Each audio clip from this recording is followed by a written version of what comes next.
Okay, it looks like we have contact again. Everything's on. Well, let's make sure it is. Let's talk about regulation. So, as you guys look at regulations, basically, this is what a lot of companies will drive through. Hopefully, I've convinced you guys now to use some of the ACGIH and even some of the consensus standards. Basically, policy, straightforward. It's how workers work. You need to make sure the policies are vetted through the workers. Make sure they understand what's going on. Programs, same thing. You know, the objectives of the company. You guys know this. If you have a policy and a program and they contradict each other, what happens? Everybody's confused. And as I like to call it, these are the industrial hygiene programs. I mean, if you think about it, this is not all of them. There's one right now in the U.S. that's kind of big, and I'll tell you why it's growing. That bloodborne pathogens. They made a decision in the U.S., OSHA now, if you have a serious injury or a fatality, so it will spread to Europe and other places within 10 years. I usually see, same thing with Canada. Canada will have some good idea, it'll spread to everybody else. Because remember, all the safety and health guys start talking. Well, one of the things they found out, if you have a serious injury or fatality, you now have 24 hours to notify OSHA. Well, one of the things with amputations, lots of blood, and they started coming in after the incident, doing their investigation, the regulatory, and they'd say, who cleaned up that blood?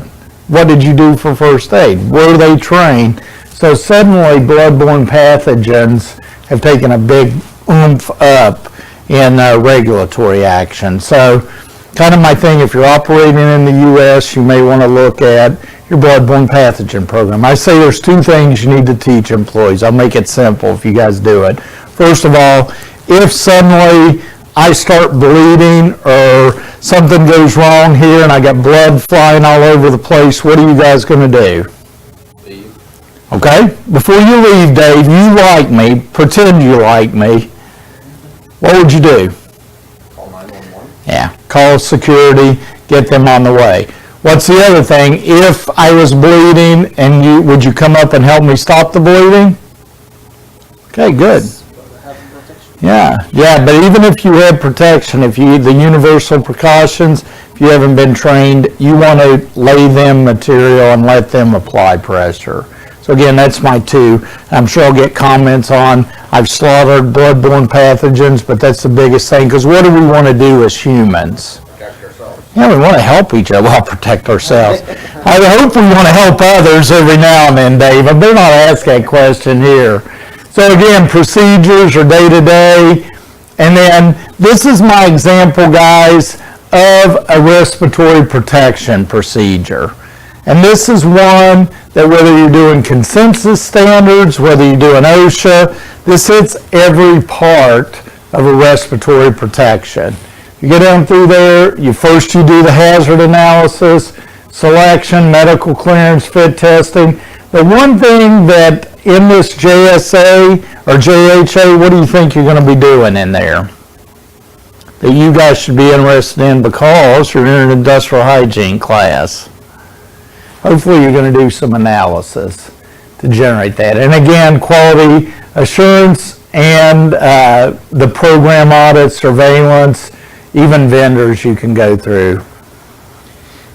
I call this new directions in management, but guys, this is not new. This is where we've been going a while. ANSI standards, I will tell you this, normally ANSI standards are very good worldwide. They are the best. Whether you're doing fall protection, industrial hygiene, go to your ANSI standards, they'll do it. Now, the problem with it is, regulatory-wise, what are they going to tell you to do? Follow, in our case, in U.S. OSHA. If you're in Ontario, you follow the Ontario Health and Safety Act. If you're in Europe, you follow the EU. If you're in Britain, you follow the HSE. I could go on and on and on, because those are your regulatory. But here's the thing with ANSI Z10 and why I love it, guys. Again, SMART. So specific, measurable, actionable, realistic, and time-bound. If you set up your programs to meet these goals, you'll normally be in a very good shape. And again, 7 elements of TQM. TQM's kind of fallen off. Right now, I'll tell you, one of the areas, 5S is moving ahead. I don't have any slides on that, but it's an area, if you ever hear somebody talk about 5S, it's very big now with a lot of manufacturing. I'm sure a couple of people are saying, oh yeah. And it also helps you. Again, with the TQM business principles, very customer oriented, the employees are involved, and you're able to do cause and effects here. In other words, the cause and effect can be methods, people's, materials, machines, environment, and that does affect quality. There's your plan, do, check cycle. And I talked a little bit about Six Sigma. This is a big thing. You guys know this from 95% confidence interval, correct? That's basically, if you look at Six Sigma's very much that. We try to deal with the majority of the data and really try. There's a 99.9% chance the product will not have any defect. Is that acceptable? 99.9999 for most products? Yeah, it's pretty good, isn't it? What about this? Is it acceptable for drinking water? What if I told you your drinking water out of your tap is 99.9999% not toxic? So you got that 0.0001% time it's going to be toxic and kill you. Is that acceptable? Yeah. Not to me, guys. I wanted 100%. So that's what you got to kind of look at. Keep that in mind. And again, you try to analyze goals, measure, and do root causes to make sure you're there. One of the things with American Industrial Hygiene, and I wanted you guys association, American Industrial Hygiene Association, even though it's America, it's not North America centric. Again, step-by-step instructions, identify alternatives, quantify financial, non-financial, and make changes. And again, here's some of the international standards. And this is also big in the U.S. OSHA has VPP programs, and you can be a star, merit, or demonstration, different levels. A lot of companies want to be star. And here's your IH in alternate solutions. What do you guys think alternate solutions mean here? When you read those, what are we talking about? Remember the hierarchy of control? Eliminate, substitute, engineering, administrative PPE. Here's some of the things. Think about what they're saying there. Searching for alternatives to hazardous process. Become familiar with the process. This is how we problem solve in industrial hygiene. You've got to understand the process. Why are you doing this? Why are you using this? What is your, start with the end in mind. What's your end goal? Also, you need to inventory, prioritize whatever you're doing. The other thing, you need to assess. You need to select the best alternative and pilot. I'm going to tell you guys a term. Go ahead, Dave. Now, we talk a lot in this class about how different countries or different global regions have different limits, like cell limits. Now, are all of them relatively the same, or is certain countries or regions like silica in the United States 50, but you might go to Europe it's 40, but now is there countries that might say, oh, this is horrifically bad and it's only 10? Yeah. So what you'll try to see most people will do are OELs, occupational exposure limits. And what they'll do, much like you guys have in the annotated table, you'll have all those decisions. Now, let's make it different. How will a company, let's say you're working for a company, I use this as an example, 3M, the global company 3M. Have you guys ever heard of 3M? Okay, 3M is a company worldwide. They make a lot of PPE. They have 2 countries they don't operate in, North Korea and Iran. That's it. That's the only 2 countries they don't have divisions in. Now, what do they do to standardize? They create corporate standards for occupational exposure limits and adopt them worldwide. Because of what Dave's saying, it gets too complicated to try to keep up things. Now, how do they adopt those? Exactly what you said. They take everybody's standard and decide what is, number one, going to protect their employees, number two, going to keep them in business. And they look at those two. Does that kind of answer how they deal with it? Yeah, I was just curious if,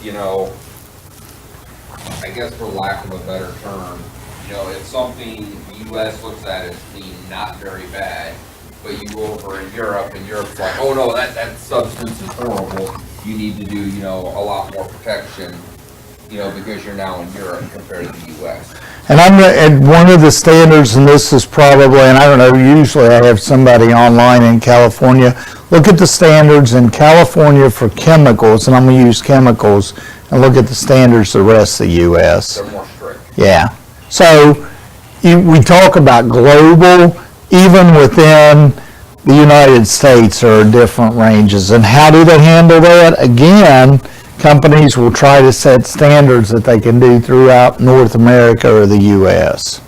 So chemical by chemical. And usually what drives people to change, or, that hierarchy of control, what do you guys think drives change on the hierarchy of control? If you've got a really bad chemical.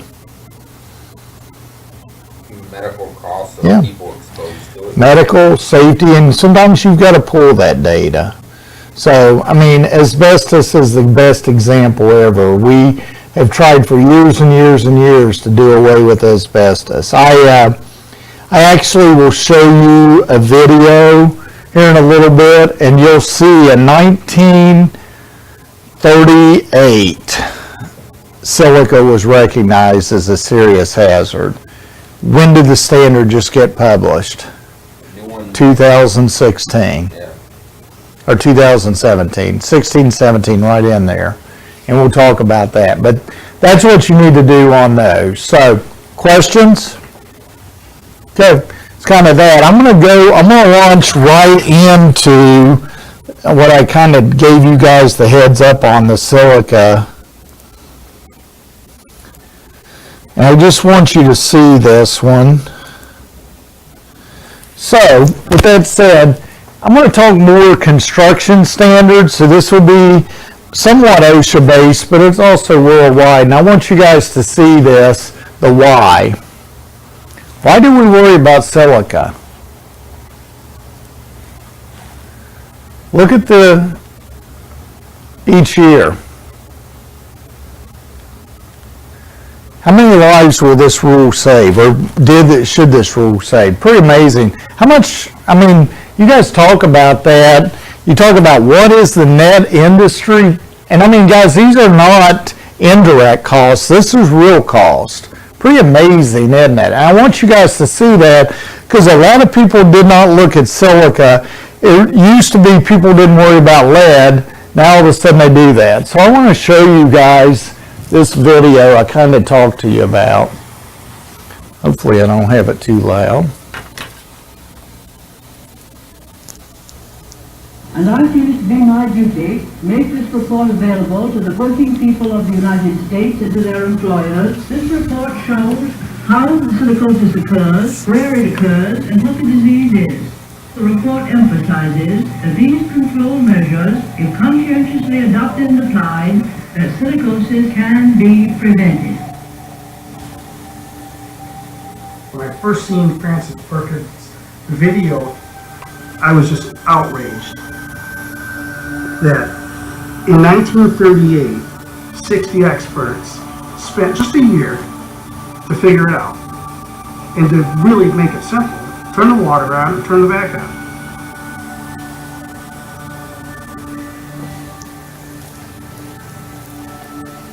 My dad was a sandblaster for several years in his late 20s. Shortly after that, he became short of breath. We didn't know what it was. He had a couple collapsed lungs. And then finally the diagnosis came of silicosis. It took about 5 years to kill him. And we got to watch. toughest thing was watching him come home when he couldn't work no more.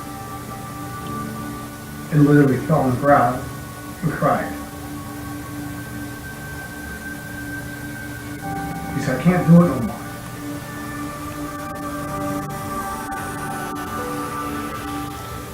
So the impact is huge. You know, everyone gets other losses, I know exactly what I'm talking about, whether it's cancer or a sudden fall, but watching a loved one suffer is a real human toll.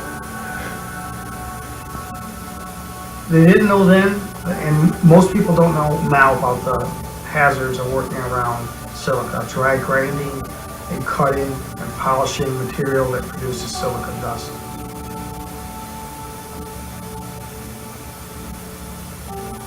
The modern workforce can work safer. The silica standard can save lives. It will save lives.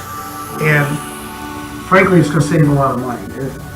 Over 50,000 people are dying every year from diseases they contract at work, some of them silica. Imagine the cost. It's time to get the word out and let them know about this.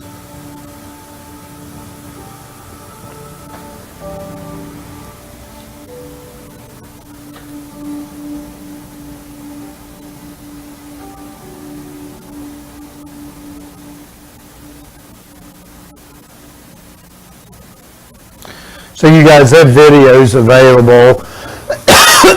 I even made it available out there.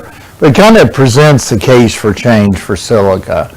I mean, if you watch that, that kind of hits everything. I mean, why do we want to do it? Where can it be found? If you guys look at the slides that follow this, I mean, it's pretty pervasive. It's throughout what we're doing. So I wanted you guys to be aware of this.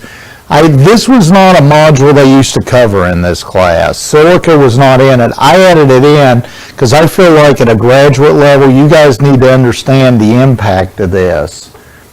The other thing, I want you to understand the health effects.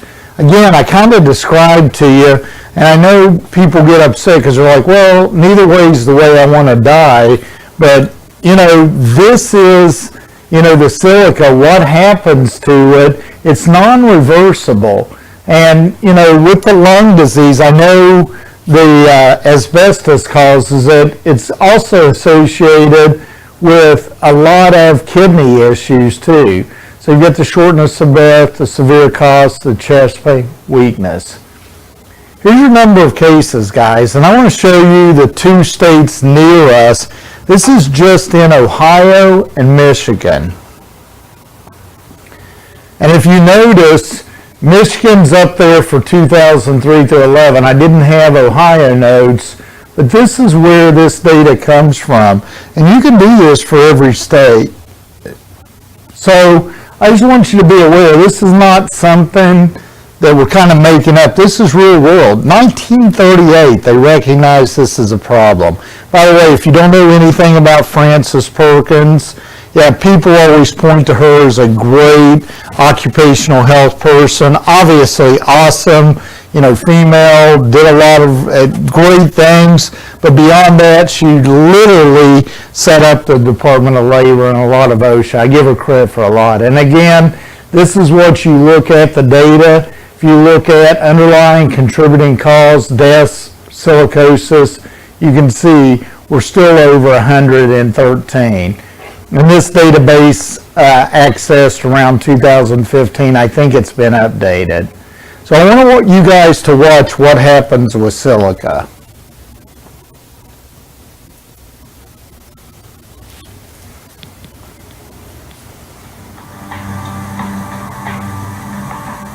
Silica is one of the most common substances on Earth. It can be found in materials like sand and rock, and building products like concrete and brick. When a worker cuts, grinds, or drills materials that contain silica, dangerous crystalline silica dust is released into the air. As the worker breathes, silica crystals flow into his mouth and nose and down the air passages deep into the lungs.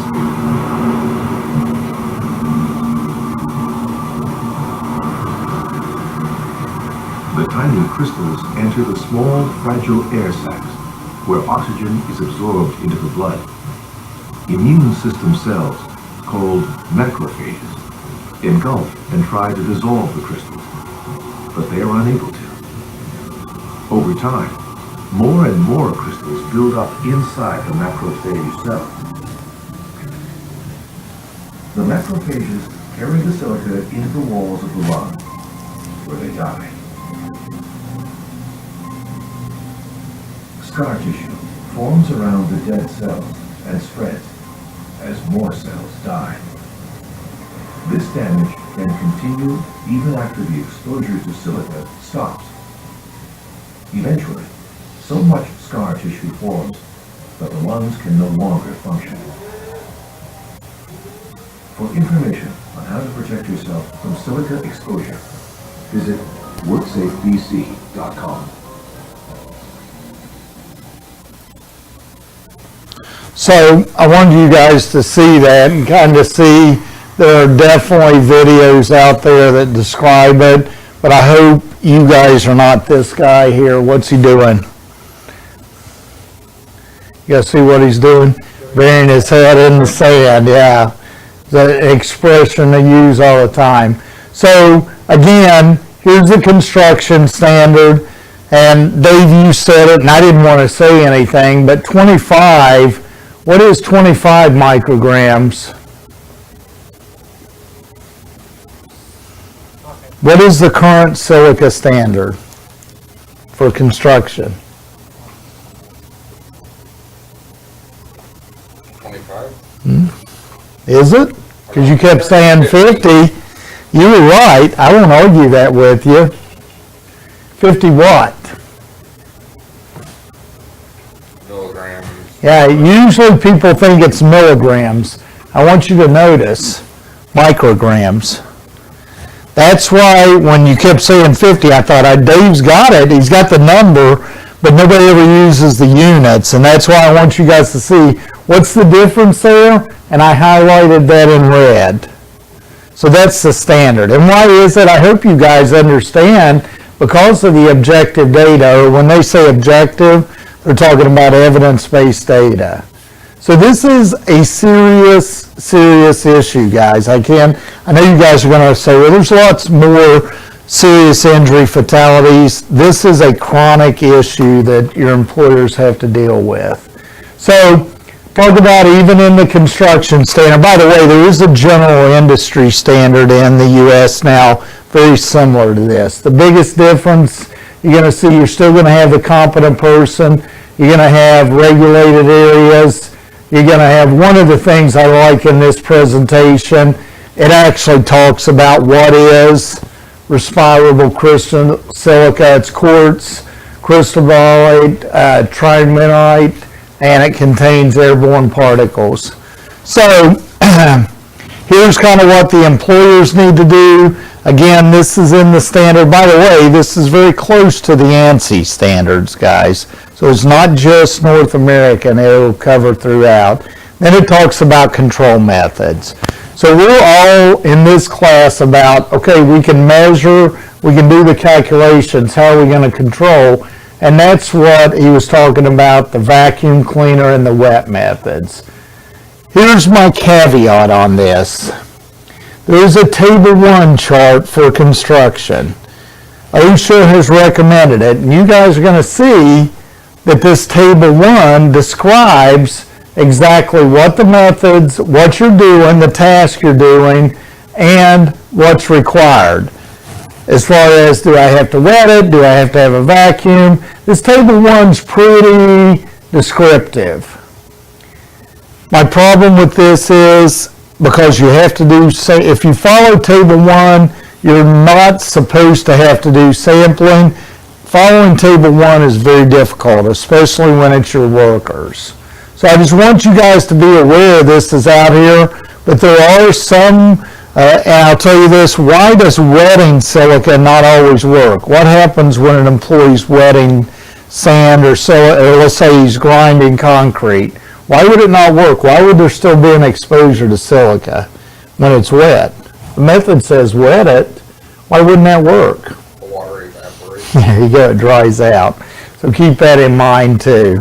So I'm not going to go through the complete chart. I just want you guys to see there are different nozzles, handles, different things, tools you can do, and again, different activities. And I tried to give you guys as many activities with the table one and describe it, because I don't know what industries you may be going into where you'll need to look at this. So I tried to give you everything, and I'm just clicking through these so you guys can spend time looking at it. And again, here's the problem, respiratory protection. Who usually handles the respiratory protection program?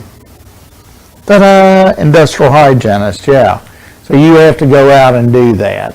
So again, you know, exposure assessment, if you look at what we're doing, respiratory protections, determined by your exposure assessment, and then once the employee's notified, you need to protect them and set up regulated areas. So I don't want to go through all the methods of compliance with you guys. I just want you to understand you've got to implement. Here's what's really cool, guys. If you ever have to start with zero, first of all, you can email me. I'll help you with this. I've helped a lot of companies. But this is an exposure control plan. And this is a website you can go that will help you with your exposure control plan. And with this, if you go in basically working safely with silica, it'll take you to that website and you can control the dust and know the hazards. Here are some of the standards that you'll be using when you're doing abrasive blasting. Now, here's my recommendation. And this is kind of a stretch because you guys may see a question on this at some point. What's a good way to eliminate silica dust? If you are going to have to control silica exposures, what's the first thing in the hierarchy you're going to do? Yeah, how are you going to eliminate silica from sandblasting? Don't use a medium that has silica in it. It's hard to find, isn't it? Walnut shells. Walnut shells, coconut shells, things like that. Still, you're going to have a dust, though, aren't you? Right, and it's not as abrasive. Not as abrasive, not as effective. I want you guys to think dry ice.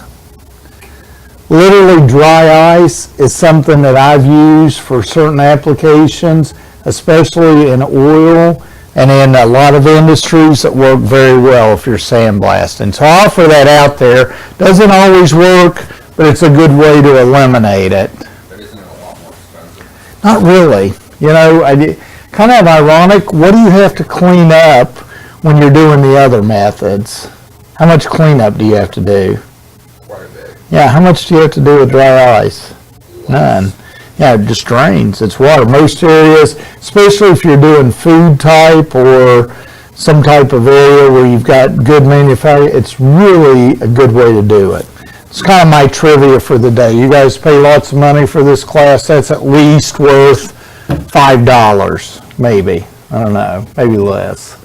So again, your respiratory protection, your housekeeping, and medical surveillance, you need to look at those, and your written medical report. So I'm not going to go through these all. You do have to communicate hazards. If you notice what I'm taking you through, this is the competent person for silica. And I always get the question, do you have to be a CIH to be a competent person? The answer is no. But you need to be able to understand everything in this presentation. That's why I gave it to you, the signs, symptoms, training, record keeping. You got to be able to do air monitoring. That's why I passed that around and wanted you guys to see that. So it was effective in the U.S. 17, Dave. I was wrong. I thought it was 16. It was 17. It actually started before that. So again, I gave you guys some websites here. I want you aware any of the clips that I showed you or any fact sheets are all there. So it kind of gives you what's going on. So questions on silica, probably more than you ever wanted, right? Now, when you look at silica and they start doing the tests and stuff for silicosis, now it definitely definitely shows up differently than mesothelioma or lung cancer. Yeah, you will be able to tell the difference. A physician can, and a good occupational health physician. Now, Dave brings up a great point, guys. Sometimes physicians will not understand the occupational exposure, so that's why you need to have a good occ health physician, so they can work with them. But even more than that, prevent it if you can. This is the scoliosis Yep. line. This is the Yep, healthy- that's the healthy, and that's what it looks like. Isn't that amazing? Yeah, pretty telling. Like I said, It just makes me think, because I remember back in the 90s, you go past a construction site and, you know, you've got Timmy operating a cutoff saw with a cigarette hanging out of his Yeah. mouth. So it's like, what's going to kill him? Mesothelioma, silicosis, lung cancer? guys, this is where, and I tell you what I'll try to do. You guys, and you're good about this. What I'll do is, I just had to download, just so you guys know, ACGIH sends out American Conference of Government and Industrial Hygienists. Every year they update with new articles, new research. What I should do, and I'm going to hold one of you guys accountable for the other people, send me a note and remind me to download their hazard assessment for ACGIH's hazard assessment. Send me a note. I'll put it in Canvas so you guys can have everything related to silica. I just had to do it for hydrogen sulfide for another group, so I definitely want to do it for you guys. So just send me an email, say post it, and I'll post it in the module. So thank you. That's a good idea. I didn't even think about doing that. That'd be something good. Now, you guys may say, how do you get access to that? I'm a member of ACGIH. They give us, I think, 5 downloads a year for the information. So I can go in and download. Normally you have to pay $40, $50 for this download. So it's something you can use, okay? And probably I'm recording that I'm violating every copyright, so you guys can now send me to prison. No, I'm kidding. You guys need some of that. That'll help you with this module too. Not really, because I think the presentation covers all the curves. Trying to get you ready for your career. Okay? Questions? I'm going to cut it. I want you guys